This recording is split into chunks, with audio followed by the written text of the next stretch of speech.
દરેક સમાજમાં બે પ્રકારના આગેવાન હોય, નેતા હોય છે. એક સામાજિક આગેવાન અને એક રાજનેતાઓ.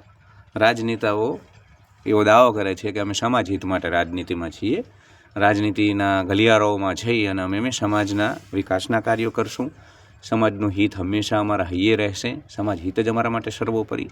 અને સમાજના નેતાઓ સામાજિક સંસ્થાઓના વહીવટ કરતા હોય છે, ત્યાંથી સમાજના કાર્યો કરતા હોય છે.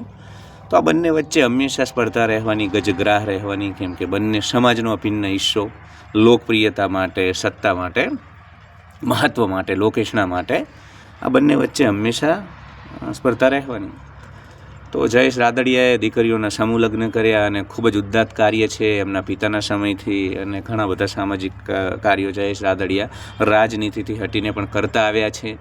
એમના પિતાની બાહુબલી દબંગ નેતાની છબી હતી અને એમના પિતાના વારસાને, રાજનૈતિક વારસાને ખૂબ જ સારી રીતે આગળ વર્તમાન જે સહકારી ચૂંટણીઓ હતી એમાં પણ એમને જ્વલંત વિજય, અને આપણને સૌને ખબર છે કે કેટલા બધા પડકારો હતા, રાજનૈતિક કેટલા બધા પડકારો હતા, પરંતુ જયેશ રાદડિયાએ એ બધા પડકારોને મહાત આપ્યા. હવે વાત છે જે સમૂહ લગ્ન એમને દીકરીઓનો કર્યા અને ત્યાં મંચ ઉપરથી એમને કેટલાક સામાજિક આગેવાનોને પડકાર્યા છે. નામ નથી લીધું, પરંતુ આપણે સૌને ખબર છે કે એમનો ઈશારો કઈ દિશામાં છે. તો એમને મંચ ઉપરથી જ કહ્યું છે કે ભાઈ કેટલાક લોકોને રાજનીતિ કરવાનો બહુ શોખ છે, પરંતુ એ પોતાના સામાજિક નેતાઓ જ ગણાવે છે.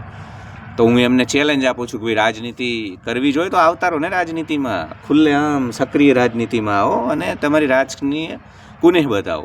એટલે એમને કહ્યું છે કે ભાઈ તમે મને કે બીજા જેટલા પણ લોકો રાજનીતિમાં છે અને સમાજ હિત માટે કામ કરી રહ્યા છે એમને વિચલિત કરવાનું કાર્ય ન કરશો, ડિસ્ટર્બ કરવાનું કાર્ય ન કરશો, પરંતુ તમે પણ રાજનીતિમાં આવો અને રાજનીતિમાં આવી અને તમારા કૌવતને દેખાડો, તમારી ક્ષમતાને દેખાડો, અને તમે દેખાડો કે તમે સમાજ માટે શું કરી શકો. જયેશ રાદડિયાએ એ પણ વાતનો પણ સ્ટેજ ઉપરથી એકરાર કર્યો કે ભાઈ હું રાજનીતિ જ કરું છું. આ કાર્યક્રમ પત્યા બાદ કાલથી જે મારા પ્રોગ્રામ હશે એ રાજનીતિના હશે. તો રાજનીતિ હું કરું જ છું, એનો સ્વીકાર કરું છું, પરંતુ સાથે સાથે પાટીદાર સમાજ માટે, અન્ય સમાજ માટે, મારી જેટલી પણ કોન્સ્ટિટ્યુન્સીસ છે અથવા તો મારા વિસ્તારની બહાર પણ જ્યાં પણ ગુજરાતી પ્રજા છે એના સકારાત્મક કાર્યો માટે હું અને મારા પિતા હંમેશા અડીખમ ઊભા રહ્યા છે.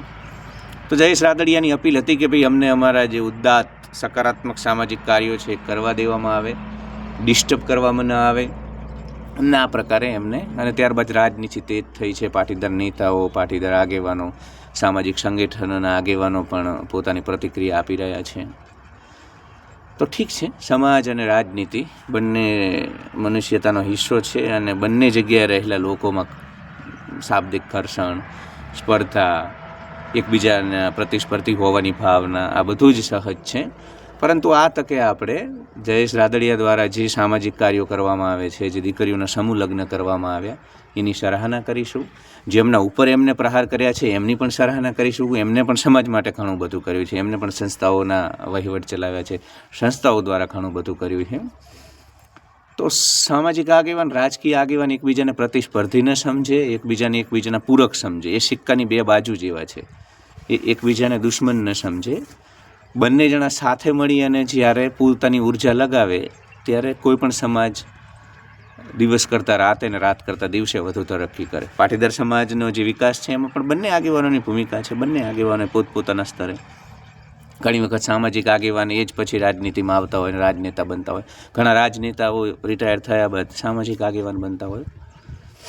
તો ઘણા બધા ટાઇટલ ચાલુ થઈ ગયા છે ને જયેશ રાદડિયાએ કોને મોરેથી મોડો આવવાનું કહ્યું ને હું પણ મારું જે થંબનેલ છે એ થંબનેલ રાખીશ.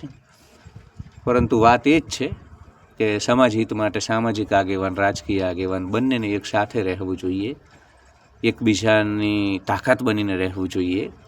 અને જ્યારે એકબીજાની તાકાત બને, તંદુરસ્ત પ્રતિસ્પર્ધા થાય, નકારાત્મક પ્રતિસ્પર્ધા નહીં, તો નિશ્ચિત ચાર ચાંદ લાગતા હોય છે. આપણે અપેક્ષા રાખીએ કે આ વિવાદ વધુ ન વકરે, કોઈ બીજા સ્ટેટમેન્ટ ન આવે અને ઘીના ટામમાં ઘી ઠળી જાય.